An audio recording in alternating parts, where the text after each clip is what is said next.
ए छिटाइयो छिटाइ छिटाइयो छिटाइयो तू जानबे बगु हां इने में छिटालो तो बड़ी मार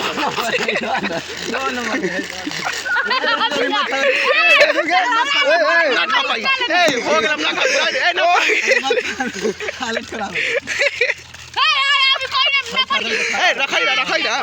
तू रखाइरा छिटाइ तक बगु देख ले एगो टाइ सही चल चल ताइयो ना खा बदे चल तू टाइम में रखाइरा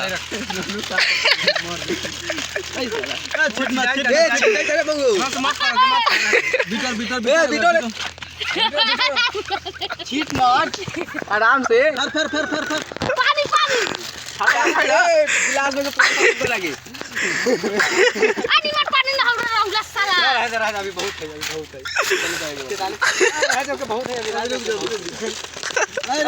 ए खोल